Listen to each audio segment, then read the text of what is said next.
hopeful, fingers crossed. So it's been we're coming down to the end of the year. It's been an interesting year, for sure.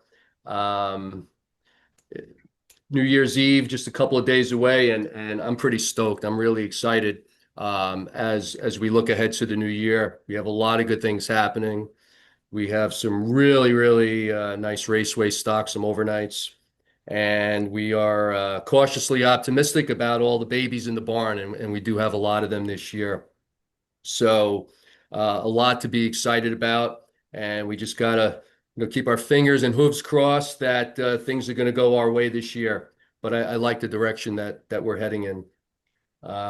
At this time, I'd like to introduce our founder and managing partner, Mr. Pedro Baez. Pedro, want to say hello? Hey everyone, this is a good time to do it. Like I think we were talking before the meeting. It's a slow time. As you all see, there's really nothing in the Northeast besides Meadowlands right now, and Monticello, and a little bit of Harrah's a little bit tomorrow before it closes. So it's a good time now to recap with the trainers, um, just how the year went and kind of what they're thinking for the next year. And I'm happy. It was I have never. I've kind of owned with Charlie back in the day with Rob, but I never actually um uh like with Winter Circle Race and things like that. So and it went well. We had a couple of good horses. We had can't remember exactly which ones, but it's been so long. But um everything worked out well this year. There's things you got to learn. There's always things you can improve upon, and that's why right now the goal right now is going to keep improving the horses, keep improving the quality. We want better quality horses. We want yearlings. We want high upside yearlings, and that's the goal for next year. Just keep improving the quality, keep getting better horses into the barn, and I think we'll be fine. We'll be fine. Keep doing Yeah. that. Yeah, I agree. We've had, believe it or not, I was looking at all the horses that we had this year. 39 horses came through all our barns amongst all our trainers, and we're currently at 21. But one of the stats that I'm particularly excited about is the fact that the average age of all our horses, believe it or not, is only 3.9 years, and that'll be as of January 1, as they all turn one year older. So we've got a very young stable, which is good. A lot of horses are pretty much entering their prime. Obviously, there's a lot of babies in there, which bring that number down, skews it a little bit. But no, we'd like to keep them on the younger side. Not too many miles, and hard races behind them. Our horses, for the most part, are healthy, so we're excited. This past year, we've had some challenges, but like Pedro mentioned, we're making a concerted effort to really get better quality stock. Training bills are going to be the same, more or less, right? If you have a 10 claimer or a 40,000 claimer. So I think it makes, sense for us to go for the better quality racing for, the higher purses, at Yonkers, Plain Ridge, and the Pennsylvania tracks. Yeah, I was looking over the numbers for the past year, and we were just a shade under 700,000 for the year. And I'm pretty confident that we're going to blow those numbers away in 2026. Lots of good things happening, and especially with the babies, if they pan out and they're racing for big money in the stakes races at 2 and 3, then this could be a breakout year.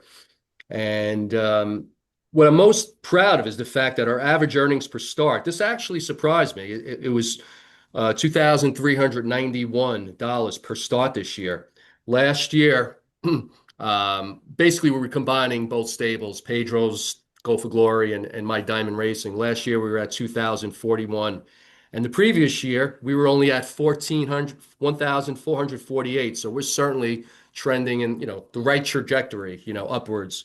So, let's see if we can continue to improve upon that, and I think we will.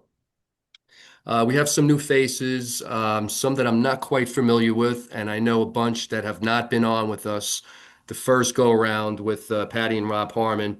So I'm just going to give you a quick introduction, to the Harmons and just tell you about how well they've done throughout their careers.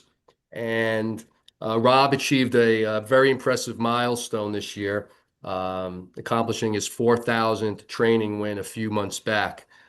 So that was very, very impressive, and that vaulted Rob into ninth place all time on the trainers list, which is pretty cool. But upon further um, deep diving, that number actually is much higher because Patti has a whole bunch of training wins to her credit. And if you combine the two, you ready for this? They are now in fifth place all time, and they just surpassed Renee Allard by two training wins. I bet you didn't know that, Patti and Rob. No. Well, So it's that's it's pretty a little cool. easy to do when he quit racing. That's pretty cool. So yeah, so you guys are in fifth place combined, Well, which is pretty impressive. yeah. And I don't think you're going to catch Ron Burke, but No, you no. may have a shot at overtaking whoever's in fourth, and I forget who Yeah. that is at the moment. We're good for Uh, about 100 wins a year, it seems, and then that take a long time to catch Burke. that's for sure. You'd have to stop now, and you'd have to continue for another 20 years, 30 years, probably, right? But yeah, so Rob and Patti combined have 26,000 starts between them, 4,572 wins, a whole bunch of seconds and thirds, and they've hit the board in close to 12,000 races, and that's 46% in the money. So pretty darn impressive. Great job.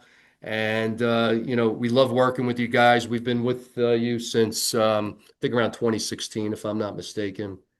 So again, welcome, Patti and Rob. We're glad to have you, and we look forward to 2026 with you guys. And so at this time, I want to just, we're not going to talk about all the past horses. There was just too many. Some were just quick flips, and some just didn't work out. So we're just going to talk about the current horses that we have in the barn, and just give us a little update on how they're doing, and what the expectations are. And I guess we'll start with the two that I would assume are in to qualify this upcoming weekend, Rob. Just Rose's Luck and Soho Skyfall. Yeah.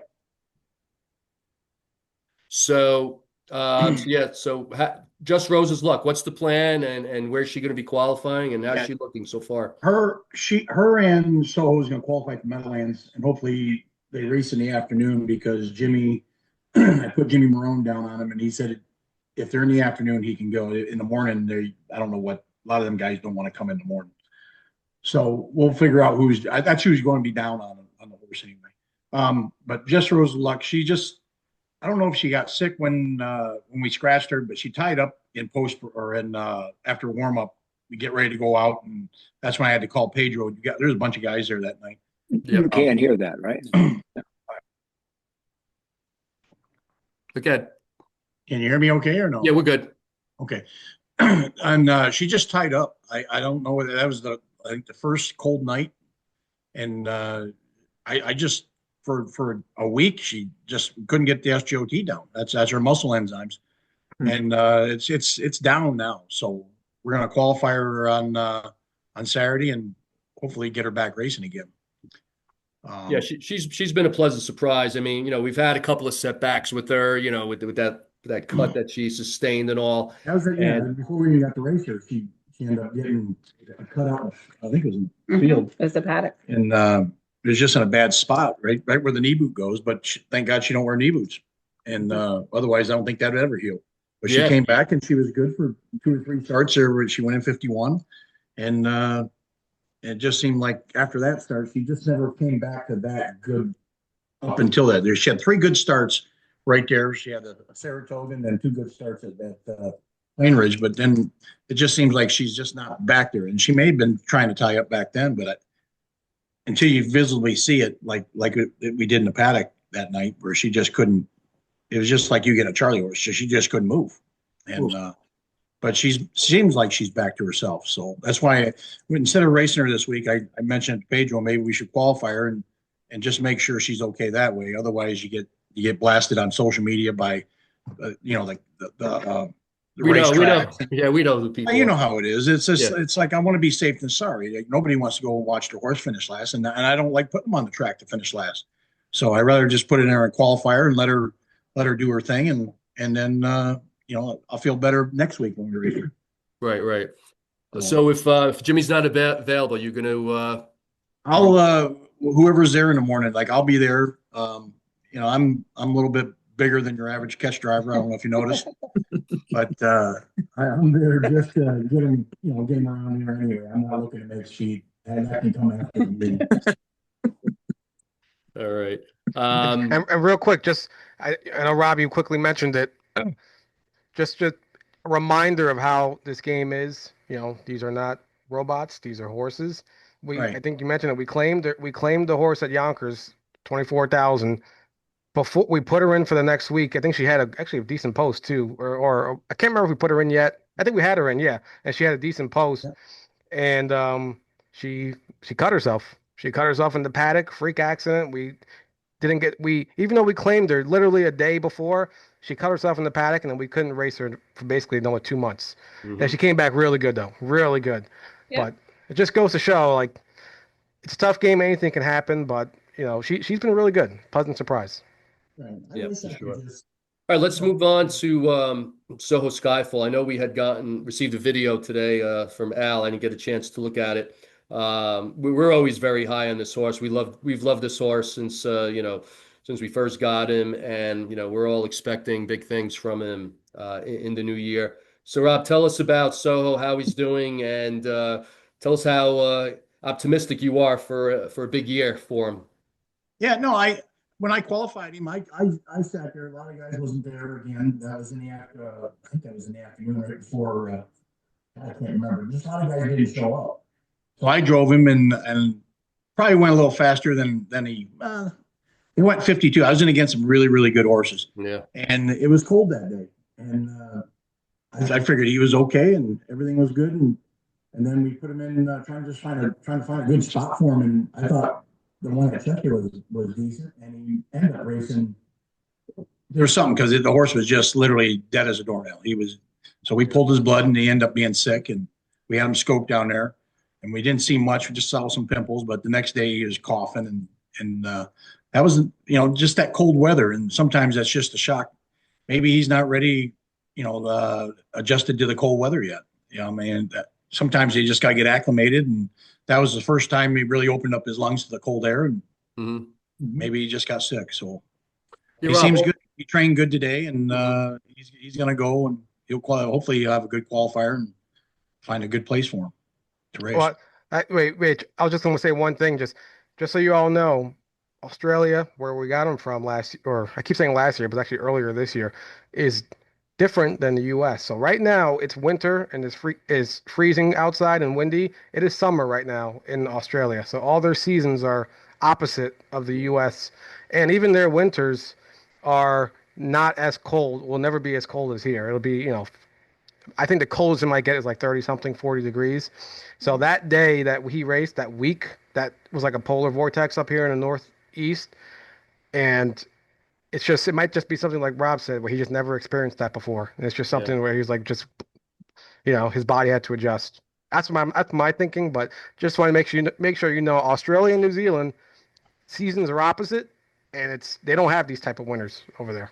That's a great point. And we've brought over a whole bunch of horses with Rob over the years, and I know Rob has imported a whole bunch more between New Zealand and Australia. Rob, do you find that they tend to get a little bit sicker than horses that are bred in North America? Well, the ones, see, I never got my hands on this one until he was over here. Like usually I have Frank, my agent over there, Frank Rinaldi over there. Yeah. He usually does all that stuff, and he'll send you vet records. So I never got to see vet records on our horse here that came over. But I don't know if you guys remember when he came, he still had his winter coat on. We were racing him at Saratoga. Like he still had that little fur. He just wouldn't let it go. Yeah. I mean, that's a big part. Like anybody got to see him, he still had that little, even in the summertime, he had that little velvet touch to him. And he's that summer hair. You look at him now, and He's a lot of horses, he's slick. And a lot of horses got their winter hair, and he doesn't. So it's like he's slicked right out to like. He's still going himself, but I'm back on your other horses. we always bring them over. If you remember, Charlie, we never really bring them over in the wintertime. They'd either come in the like the early spring or Right. or the fall. And it's like Frank would always just say, when you want to get these, is get them kind of like right when the seasons are changing, so they're not experiencing a full-fledged winter or a full-fledged summer. Right. It makes sense. Usually the summertime you get you experience a lot more sickness because of the heat. A lot of horses. That's when bacteria starts cooking on them and stuff. To me, if I had to do it, I'd rather bring them over, like September, October. So this way they're here right when the season's starting. You're not coming right in the middle of the season. You're Right, starting right. the season right through. So I mean, if we ever buy them in the down the road, that's kind of like what you want to do. Either get them in March, February, March, when it's starting. Ours is starting to change, or like September, October when our winter going into our winter meets or Right, months. right. So Yeah. Makes sense. kind of Okay, next up are 5-year-old trotting filly, Enola, who is pretty much, I think, the star of the barn. She's just a fabulous trotter, and we were very high on her. And she had a really nice season for us. And how's Enola doing, Rob? Noah's doing good. She qualified really good, and then right off the bat, we got to throw her right in the open trot because she don't fit nothing with the boys. with the Mhm. boys. And Yeah, it's a tough spot against some open company. you started But to drop down in class, so I think this race is a little tougher that's coming up. I think she'll do okay, but I think one more step down at the Meadowlands. It's just a different beast there. So many horses, they open them classes up, and so many horses can fit through Trackmaster or Right. just drop it down. It's tough racing there for the money you go for. Yeah, no doubt, no doubt. Um, let's see. Art is best. He's the old man of the bunch, turning 8 on January 1. But he's still a pretty game horse. Kind of has to get the right trip, and he's a horse that always shows up for us. But we just sometimes need that racing luck, and we need the right spot for him. Yeah. I think right now I'm disappointed on him. I think part of it is he's an 8-year-old stud, so you can hurt his feelings really easy. That's why like the last couple times I try to wait when I drove him and try to wait and have that big brush. And right now he just doesn't have that 27 brush like he was in the other races. He seems to find it though. No, he'll find it. It's just one of those. He's 8 years old. He's still a stud. I don't know why, but he still is. I mean, you can't castrate him now. No, And that's no. speaking of that, I gotta tell you guys something. So, but Baby update. but he's a sound horse. I like him. He's just a classy old little horse. He just when he gets in his groove, we just gotta capitalize. When he starts getting that wanting to finish again, we just gotta capitalize on that. Just keep putting him. Don't get high on him. Keep him right in there. If not, maybe drop him. Just keep him. Just keep him where he thinks he's the monster. Rob, you're cutting in and out. I don't know if everybody else is experiencing that. Like we hear you, then we don't hear you. I don't know if there's something you can do on your end. All right, we'll try to talk clearer. Yeah, I did, Rob. I think it's when you like go to the side or like back up. Yeah, I think don't move. Yeah. I'll let her. Stay right I'll let where her you talk. are. There you go. Okay, so that was Art is best. Ship's Revenge, probably one of the candidates that is on our list to be moved sooner rather than later. But I think we were looking to try to find a softer spot at Monticello for next week. She's one of those horses where you can't wait to get rid of her, but then she races huge for you, and then you want to keep her around an extra week. You know what I mean? It's just she's not a consistent horse, and I wish I know why, but it's just you can make excuses all day long, but they got to overcome that too. But like she's one of those where she doesn't hurt anybody. She's just not a winner for nobody. That's all. Like she don't do anything wrong in the barn. Right. She just doesn't. She doesn't win. That's all. She got one win.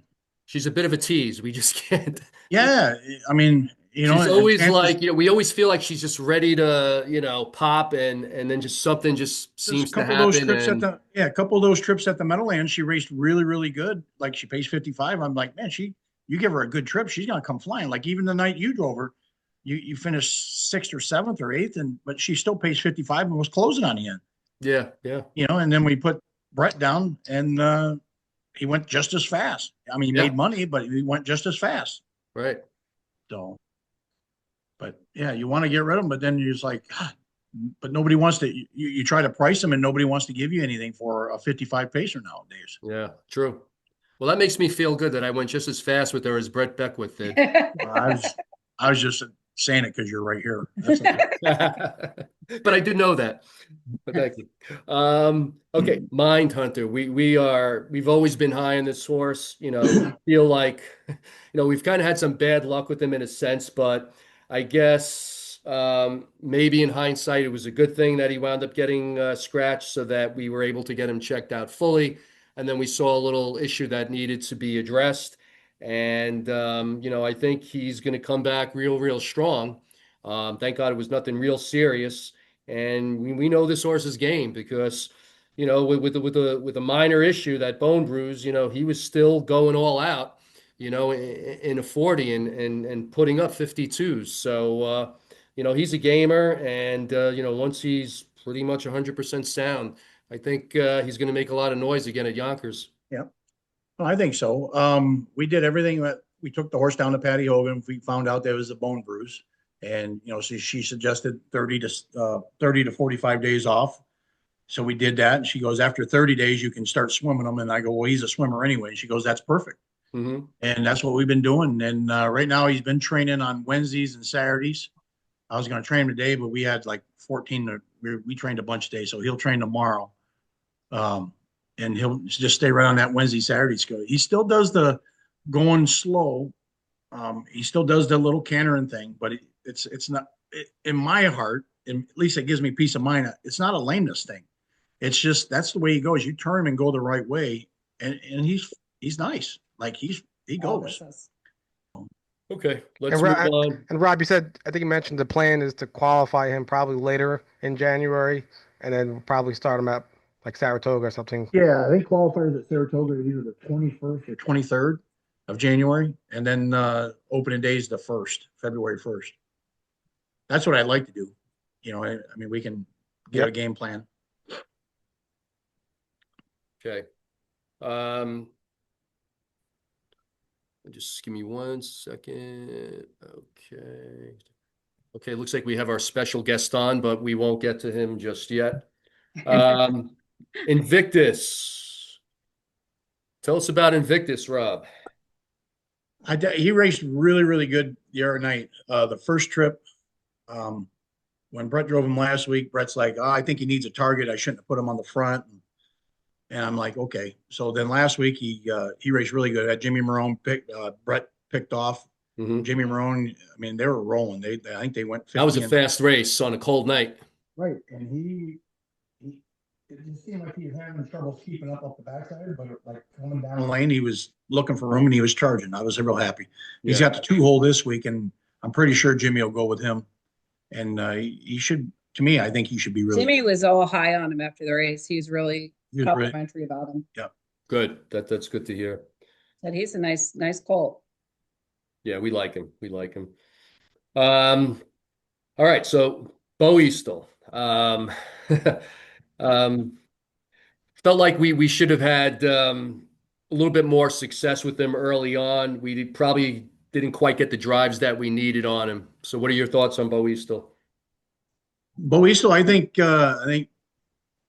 me and Pedro pretty much figured this out now, that the horse needs to be left with, not necessarily be on the front, but he needs to be left with and up there. I think his win percentage on the front is like probably 90%. But saying that, you can't cut the race every time. Right. When Pete was doing that, Pete's racing against the same horses in stake races, so you don't have to move up in class. You just stay right there and you just keep beating them up. Well, now that we have them, we have to move up in class every time we win.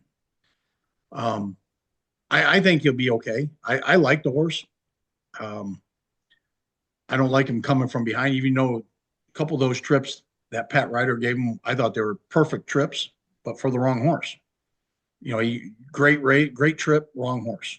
I like the horse. He's sound. And we had that one other start where, if he had room Yeah, that down was his behind first the start. pylon, see, he would have been right there. It's Or just, second, that was his second start. yeah, that was a little frustrating, but that's racing. What are you going to do? Yeah. You're not always going to get the trip you need or the trip you want. Yeah. Gretzky the Great. Again, we love the horse, just a little bad luck. Pedro's had him before. We definitely high on this horse. And again, just some bad luck. So right now he's Right now he's stall rest. Stall rest. We injected his bones and it's just stall rest. And let the enzymes set up, and that's about it. And then probably about 2 more weeks, he'll probably start back swimming and just go from there. okay. So His hopefully legs look good right now. if all goes according to plan, what are we looking at? Like a late February return? No, not for racing.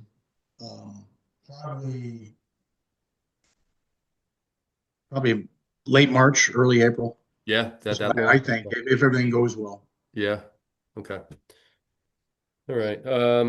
He's like the opposite of Bo Eastel. You put Gretzky on the lead and he goes crazy. He just won't stop. He's almost like a runaway almost. I mean, he's better now than he was as a 2 and 3 year old, but he's just a very hot horse when especially when he's set to the front. Whereas Bo Eastel, he'll come back to you. He'll slow down. He'll listen to the driver and slow down. Gretzky will keep going and he want to rip his arms off. You see, that was the problem, right? The first week, and we ducked him out of the 8-hole, and he just said, "Oh my God, this horse is going to eat him up at the Meadowlands." And then he put himself in that spot where I said, "You give that horse an inch, he'll take a mile," and that's what he did. And and like he came off and says, "Oh my God, what a different horse!" It's like Dr. Jekyll, Mr. Hyde. You put him on the front, he just swelled right up and just went. Mhm. It's one of those you can't. I guess you got to do it to believe it. You can say it all day long, but when the drivers they think they know more than you, it's like those are the times you wish they could just, okay, I'm going to take what the trainer said and do it. So Right. Moving on to Skybox, a horse that you inherited. What's your feeling about Skybox? How do you like Skybox so far? I like Skybox. He's just a grinder. The first week, Jay, he got away back and he come flying up the rail. And I thought he was going to maybe get there, and he ended up being 5th, but he only got beat by a length and a half. Mm-hmm. And it's like he's the kind of horse, he runs out in the straightaways, runs into the turns, and that's just him. And when I talked to Paul about him, Paul's like, "Don't think you can inject him because I've tried everything and we can't inject him straight. That's just him." And he thinks it's maybe he's got testicles also. Maybe it's sometimes they pinch him, but that's he's going on 5 years old or 6 years old, so it's a little late. You just got to you don't want to do that to them. Don't act study. He's going on 5 years old. Yeah, but he don't act like a stud at all. So, but sometimes they get a little brain strong when they got them. So. Right. All right, so that pretty much covers our overnights, and we've got 3 new additions to the barn, a few babies. We have a trotting colt named Beetlejuice Blue Chip. What's your impressions of Beetlejuice so far? Beetlejuice is pretty good. I like him. He didn't like the wind today. Once he got going, he was okay. It was really gusty today. Today we just turned him, went slow trips, and the wind gust just killed him. If next time it's windy, I got to put a ear hood on him. The wind was just pounding today. But once after he made a couple breaks, we went the next 2 miles and he was perfect. So Okay, good. As far as Beetlejuice, there's a window. He's getting castrated tomorrow. I meant to tell Pedro that, and I forgot to. And Happy New Year to him. I think Albert knows that better than Pedro did. But tomorrow's a window because he wants to do it tomorrow. He can't do it. He wants to do it tomorrow just in case if there's any complications. He's got the weekend to do it before the weekend. So he's getting castrated tomorrow. Oof. Happy Okay. New Year to him, right? Yeah. That's for sure. All right, moving on. And Rob and Patty, so like what's just for everyone on the call, so like what's the benefit of castrating you know I yearling? like castrating them now, unless they're going to be bred to be a superstar. Like I don't think any of them have a pedigree to be a stallion. You want to get this out of the way now, so when you start turning them and going training trips, they're not sore, because right now he's going to be sore for the next couple weeks till he heals up. You don't want to do it like in February when you start putting the hammer down on him, or in March, and waiting for him and waiting for him. You want them everything swelled, all the swelling gone. This way they're trotting and they're not sore. It's just really it's just time to get it out of the way right now. So he's not studdy or nothing. You wouldn't even know he's a stud, but I'd rather get it out of them if there's no sense having them, because they get their own mind especially when it's time to train hard or race. Sometimes they get their own attitude, and you take them out of there, and they're pretty good that way. So Rob, the vast majority of colts, they're getting castrated at 2 then. Very rare for them to get castrated at 3. If they haven't been castrated by now, they probably in the next week or so they'll be castrated. A lot of people, unless they're $200,000 studs, the stallions. So Got it. All right, that leaves us with the the 2 trotting fillies. Let's start with Solar Queen. How is she coming along for us? Solar Queen, she didn't like the wind either today. Who does? I didn't. I think I would have did. She was, once she got that out of her system, the wind blowing her sideways, she was good too. She's doing everything that you're supposed to right now. Okay, who do you like better so far, Solar Queen or 7 Seagrams? Right now, 7 Seagrams she's flawless. I don't like getting excited. I usually don't. I try to tell people I let the second qualifier tell them. I just try to train them, because they all look like superstars until you get down.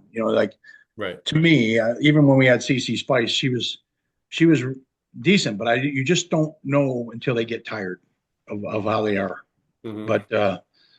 But she does everything. She just looks like a professional right now. She does everything perfect. I let Mike start taking her just because I was like, I'm going to sit behind the other ones that need a little tweak here and there. And even Mike goes, well, she's nice, his voice is, yeah, she's unbreakable. But she does everything good. And she's a gem to look at. She just looks like a nice trotter. Great. That's well, good they to both hear. do, but she you can tell there's a difference. Right. All right, so that's pretty much that's what we have so far. And I'd like to open up the floor to anyone that might have any questions for Rob or Patty. Anything at all? I've got a question, and it's just kind of curiosity. Which horse, guys, has the biggest personality in the barn? Bluebird. Well, he's gone. I wish he was still there, but Blue's gone. I know. I don't want to say out of all these. You know who sticks out? Invictus. He's quite the character, and honestly, the Seven Seagrams. She's always if you come to her stall, she comes right to you, and she's just enjoys somebody looking at her and talking to her and petting her. It's like if you're close to her, you need to put a hand on her, otherwise she's just gonna keep looking at you. And she's a sweetheart. Cool. Yeah, I was at the track on Saturday, and I went to visit Invictus, and he was just dying for ear scratches. Yeah. Scratching against the gate there, and then so I spent some time with him. He's definitely got a lot of character. He's a fun horse. Beautiful too. Yeah. And for those that haven't been to Big Z yet, I mean, their farm is always open to our people. Just give us a heads up if you want to come down. It doesn't have to be in a group. You can come by yourself or with some friends and family. And there's always someone there that can show you around, and we could throw you in the double jog cart. with Rob and or Mike Merton, and you'll just have the time of your life. It's something special, grabbing the lines and sitting Anytime. on your horses. Yeah. Although you don't want to go now with this weather being so frigid.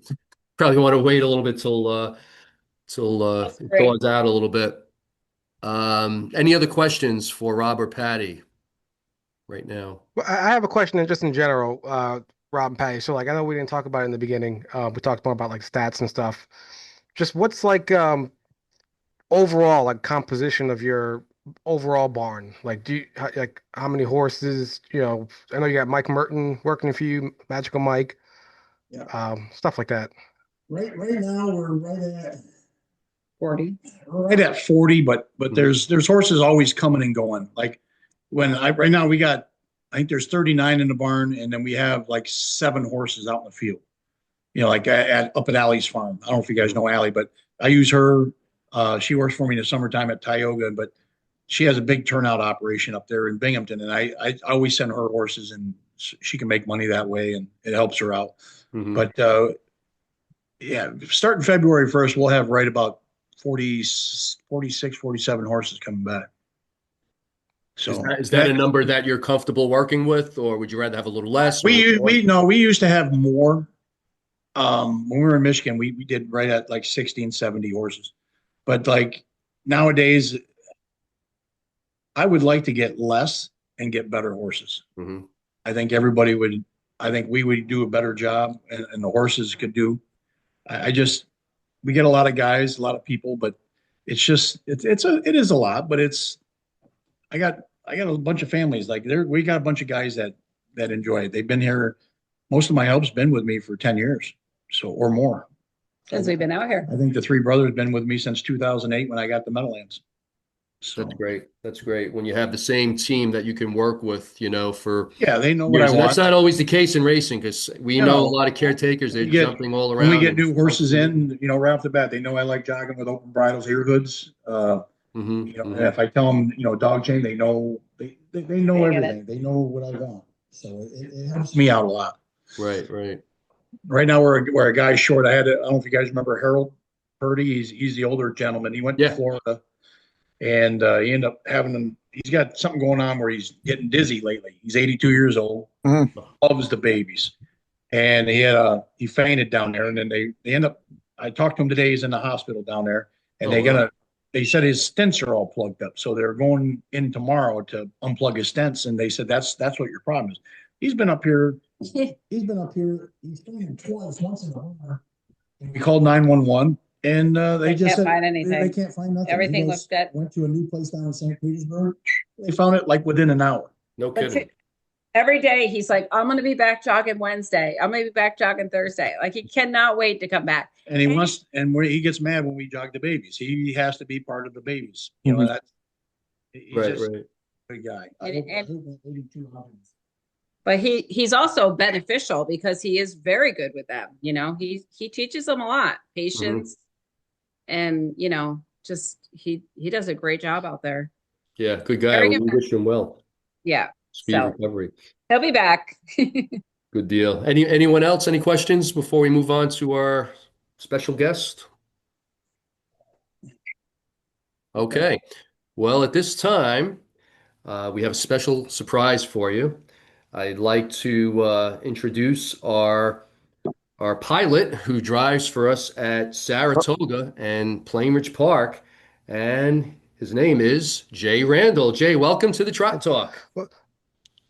And recent Saratoga Raceway Hall of Fame Right? inductee. Stealing my thunder. I was about to say that once Jay came on. All right, Jay, if you can unmute yourself. Can we do that or no? Jay, figure it out. Yeah, he would just have to click on unmute. He's on his phone. There we go. Jay, can you hear us? Harmon. Yeah, how you doing, guys? How you doing, Jay? Good. Thanks for coming on. We appreciate it. And congratulations are in order, Jay. For those that are not aware, for those that are new to Go for Glory, Jay was recently inducted into the Saratoga Racing Hall of Fame. So congratulations on that milestone. Thank you very much.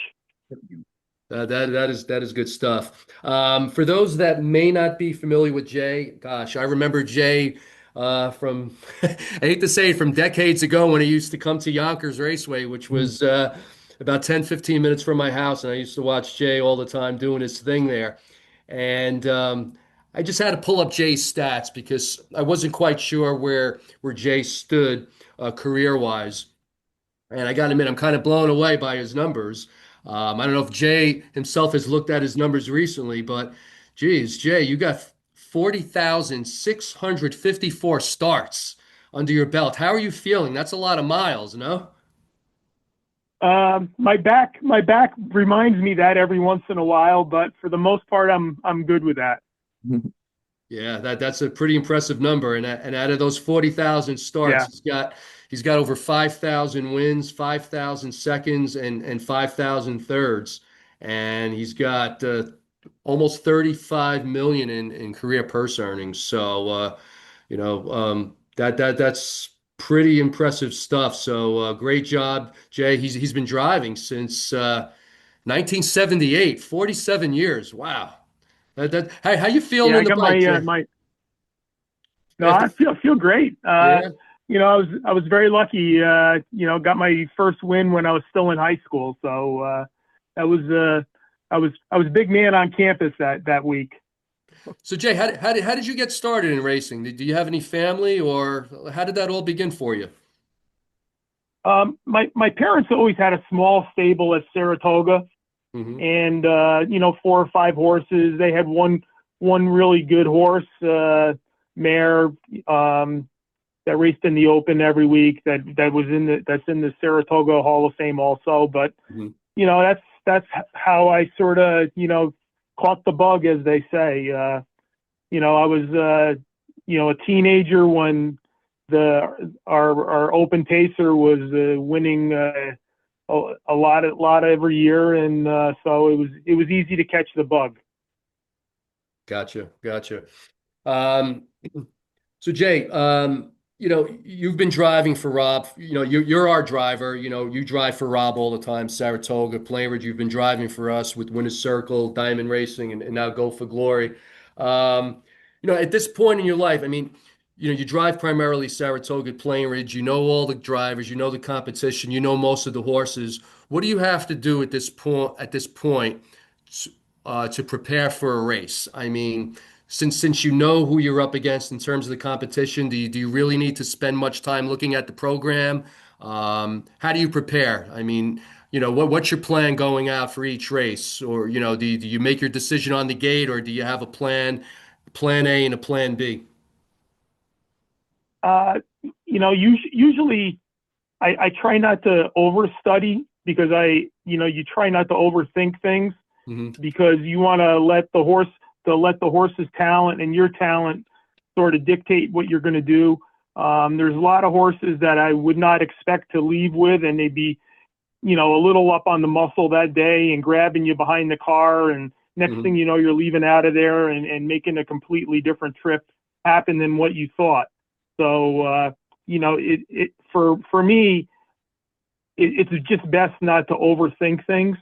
All the drivers, normal habits. Racing nowadays, everybody wants to wants to be placed up close to the front if possible. Hmm.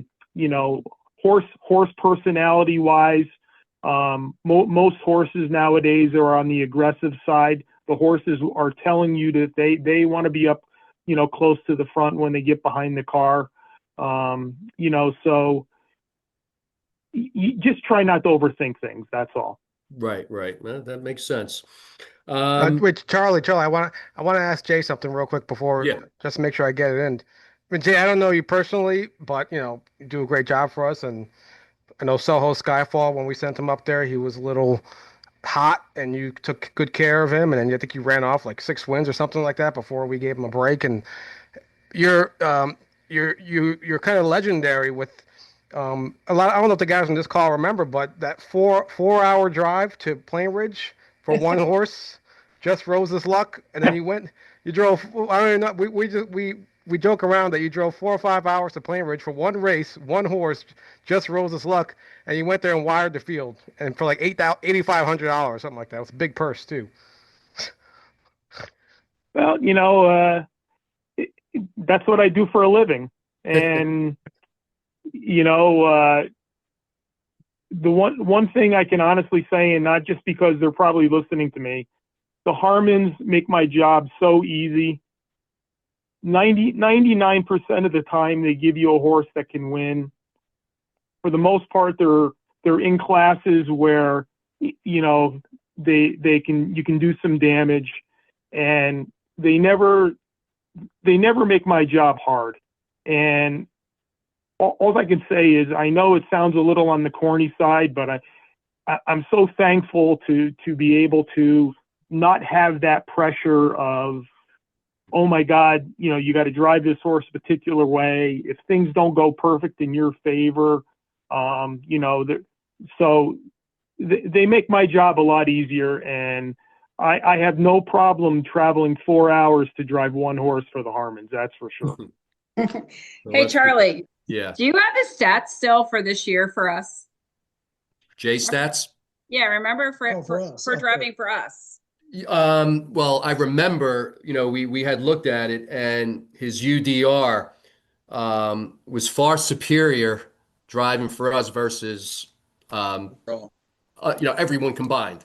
And I think he was over 300, right, Pedro? I think driving. Yeah, for us. I don't have it up. I think it was like 371 or something.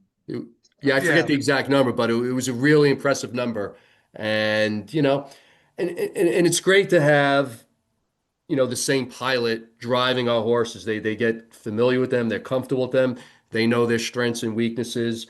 And, it's nice. I mean, we've had this problem for years at other tracks where, you list a driver and he drives him once or he picks off, and then it's just musical drivers, every other week. And the drivers, they have to listen to our trainer, and, we have to give them some information on maybe how to drive the horse or what we think might be the best way to handle this particular horse. But, when we have the same reinsman week after week, he takes good care of our horses. And Jay, I mean, over the years, I mean, he always puts our horses in play, and he doesn't abuse them. Some drivers are really, they overdrive, they're overly aggressive. And sooner or later, that horse is gonna pay the price for it. And whenever we have a guy like Jay handling our horses, Tyler Buter, another one, Jimmy Marone, they've driven for us time and time again, and they do right by us. And there's a lot to be said for that. So Jay, you got some talented drivers that you go up against, particularly at Saratoga. I bet you're pretty happy you don't have Wally Hennessy there anymore, because he's a perennial driving champion. He's a tough guy to beat, obviously. But now you're faced with some of the younger ones, the Brett Beckwiths, Matthew Atherns, Leon Bailey, who's super aggressive sometimes there in the bike, as well as Jimmy DeVoe. So tell me, give me a couple of drivers that you feel you have to be really on your toes when you're up against them, that are always a force to be reckoned with there. Well, obviously, Brett's statistics, especially the last couple of years, drives a lot of horses for top outfits. A lot of times, favorite in the race. You have to consider that kind of scenario. Mm-hmm. Jimmy DeVoe, who likes to leave. He's a front ender. When he's got the right horse in the right spot, he's going to be ultra aggressive with his horse. Mm-hmm. Matty Athern is a little more versatile. There for a while he was driving a lot of Nickerson's horses, and Jimmy does he's a high percentage trainer. Wants his horses driven aggressive. When Matty's driving for Nickerson, or almost anybody's driving for Nickerson, they want you to be aggressive with them. So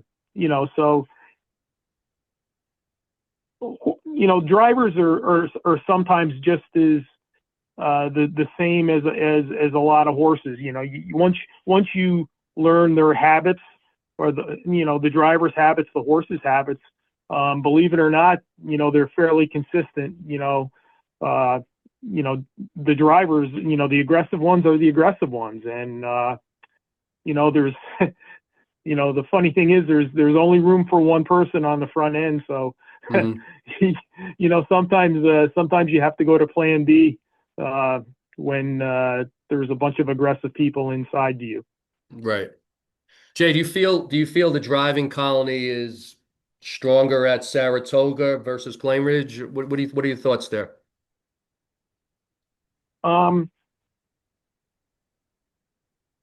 Yeah, I think at Plain Ridge, obviously, for the most part, you have Brett Beckwith, Bruce Ranger, Matty Athern, Nick Ratham wins a lot of races there, Kevin Switzer.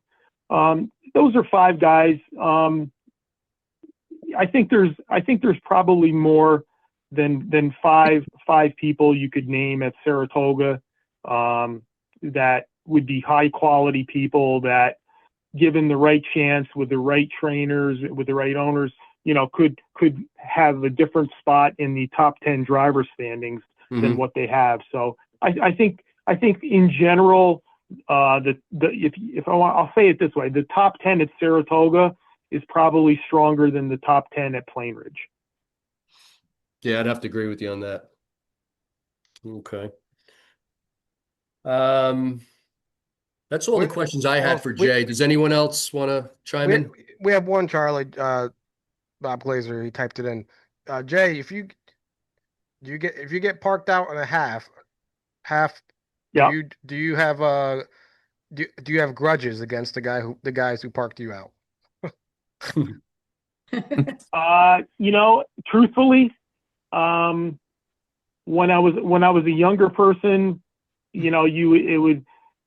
I think it was more my age, coming up with the grudge than my brain.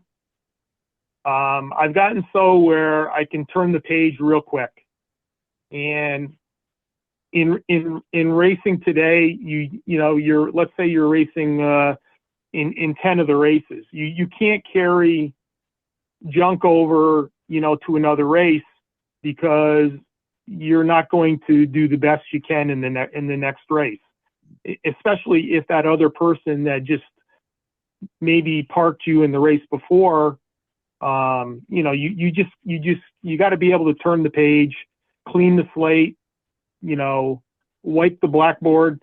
You just can't be preoccupied with what happened before.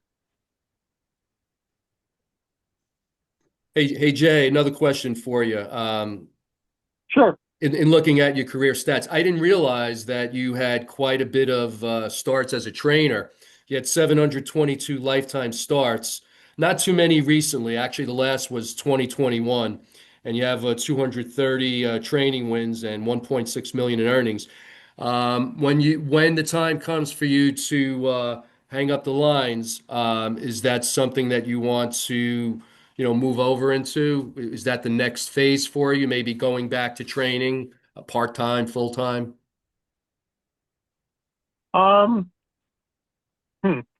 I really haven't thought about that.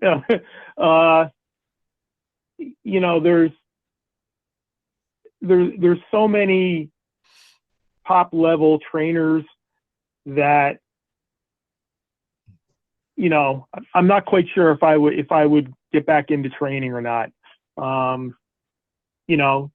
suppose I could say it's a possibility, but as of right now, in all honesty, I don't have an answer. Okay. And as far as driving, you continue to feel good. You still motivated. You still drive at a high level. A lot of drivers are done, in their 50s, and I know you're in your 60s. We're probably about the same age now. How much longer do you think you'd want to go? A lot more. I always use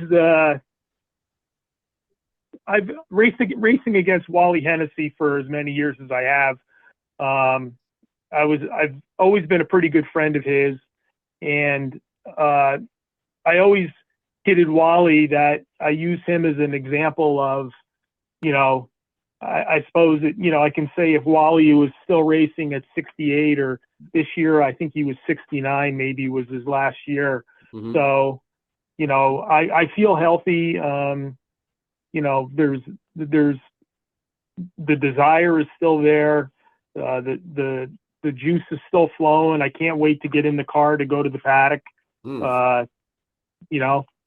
Even if I have one horse in Plain Ridge, I have no the juices are still flowing. So, Well, that's what we wanted I to don't hear. know when.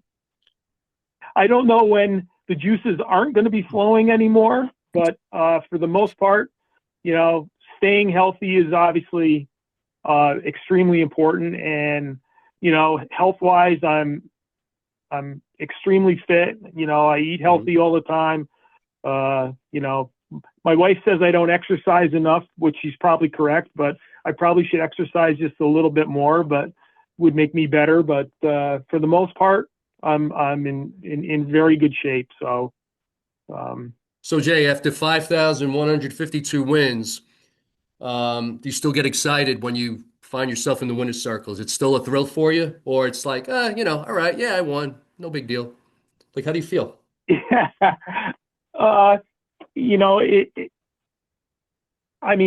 obviously it's more of a professional thing now where it's like I'll relook at everything after I get home for the day, and Mm-hmm. and then probably it'll all fit in where, let's say, for example, I've won 3 for the day, and something, the thing that gets me jazzed up the most is to win with a horse that you're absolutely have no chance of winning with, and you can get the job done that day. Obviously, when you have a big favorite or whatever, it's my job, and it's expected to get the job done there. So I try not to think too much about that. But at the end of the day, when you get home and you're talking with your family, how was your day? How's this? What's that? It's easy to keep the juices flowing, when you're still doing good. So let me ask you, are there times when you get home and you had a particularly good race or perhaps a really bad race and you just want to go back and look at the replays to see maybe what you might have done wrong or what you did really well, or does that not something you do anymore? I'll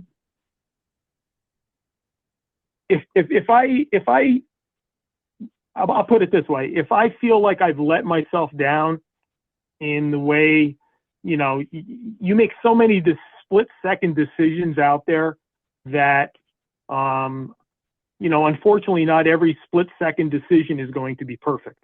Right. So you just can't dwell on something that was a split-second decision, normally would have worked in your favor. Let's say I turned the 4 to 5 shot loose, and the 4 to 5 shot drugged me back through the field. You just can't think about that. It's one of those things where you have to turn the page, and I try not to dwell on something where should have, would have, or could have. It's very hard, and it's one of those things too where I tell people, like, when you're hot, you're still losing 8 out of 10 races, Right. and when you're on fire, Mm-hmm. you're still losing 7 out of 10 races. Right. So you really that's the one consistency that I put in my head, where you just can't think of things way too much. Yeah, no, that's a good point. You're going to fail, 7 out of 10 times, which means you're disappointing gamblers, you're disappointing owners, you're disappointing trainers, and then you're only maybe making them happy every 2 out of 10 races or 3 out of 10 races. So, you got to have that mental toughness. And like you said, you got to be able to just, not dwell on the bad stuff, because the fact of the matter is there's going to be a lot of that over the course of 40,000 drives, right? Well, Yeah. that's for sure. There are, let's say, for example, it's an 8-horse field. Well, in general, most of the time there are 7 other guys that are trying to beat you. So, when I was racing in Freehold, Cat Manzi had a saying that was so true. You are not out there alone. And you might think you're out there alone, but you are definitely not. There are 6, 7, 8, sometimes, at the Meadowlands, there's 10 horses in a race. It's very hard for things to go perfect all the time. Mhm. And it's very easy for things not to go perfect all the time. So That's what try not to over. That's what I was wanting to say is like sometimes you can give not a bad drive, just a bad trip. And there's a big difference. Yep. A lot of people don't realize the difference between a bad trip and a bad drive. But like let's say we're at Saratoga, you can even say at the Meadowlands, you don't have the set guys like Campbell, O'Donnell, Cat, Jack, all them guys, you knew kind of like what they're going to do with what they have in front of them. You don't see them guys scratting off with a 15-1 shot just because he's grabbing on behind the gate. You see them guys ripping their face off because the favorite's going to go to the front. You know what I'm saying? So if that 15-1 shot goes to the front because he can outleave everybody, now all of a sudden you got to change your trip around because now you wasn't expecting that guy to go or anybody that just loves to leave for no reason. And now all of a sudden you got that 4 to 5 shot and you get owners or bettors saying, oh, he's 4 to 5, he should be on the front. Well, now you got to cook your horse if you want to do it to get around that guy. And now that's a bad drive, but you got to change your trip around. You know what I mean? Like you just got to, after that gate springs, everything changes. And it's like what you want to do and now you got to go to plan B, plan C, plan D, and your trip. You might get a bad trip and hopefully your horse can overcome that trip. For sure. It's tough. It's one of those things too, where, like with people leading with horses that are long shots or really shouldn't have been being put into the race. If you're one of the favorites that are, might be on the front end, now all of a sudden you're over to the front, 27 seconds. Whereas, normally if things would have just been sort of a normal kind of scenario, you'd have been there 28 seconds, which would have been much, much better for the horse that you're driving. So it's, and there's a bunch of times you come off, you meet with a favorite, one of mine, not maybe one of Gold for Glories, but just any horse in general. It could be Racy Roxy. And you said, oh, she's good. Just, we no sense putting her in the, on the fire there when they're going to cord 27. Now, yeah, we were wanting to cut the mile, but now we had to come first over. She still raced good. Sure. But, it's like, and as long as you come off and say, no, she was still good, just got a bad trip. It wasn't a bad drive. Just you had to be that way because if you don't come first over, now you're sitting 6th or 7th going into the last turn and we get nothing. So I rather get third than nothing, So it's like everything changes. Maybe the average better say, oh, Jay drove bad. Well, he didn't drive bad. It's the idiot on the front with a 15-1 shot that drove bad. Now everybody's got to change everything around. And everybody's, the 7 other drivers, their playbook. Now they're all going to plan B and C and D. So, it's sure. So people are so quick to throw the whip at you or a guy that's on a favorite, not even you, it could be anybody.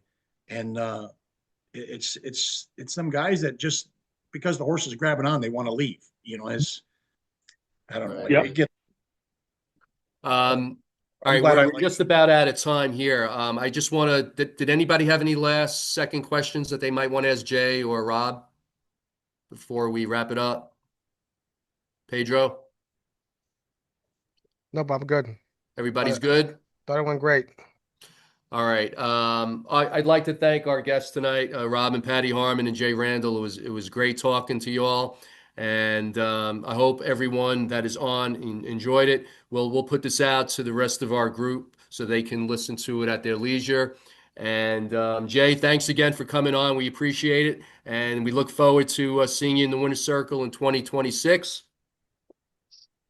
Sounds good to me. All right. And Patty and Rob, I see a lot of, I'm looking at my crystal ball right now, and I see a lot of win photos in our future. And I'm really excited. And, it's going to be a great year for us. And, let's go get them. Sounds good. We appreciate it. Happy New Year to everybody. Happy New Thanks, Year. everybody. You as well. Bye. Thanks for Thank Happy tuning you, in. New guys. Year. Thank All you. right. Bye-bye. Yeah. Bye.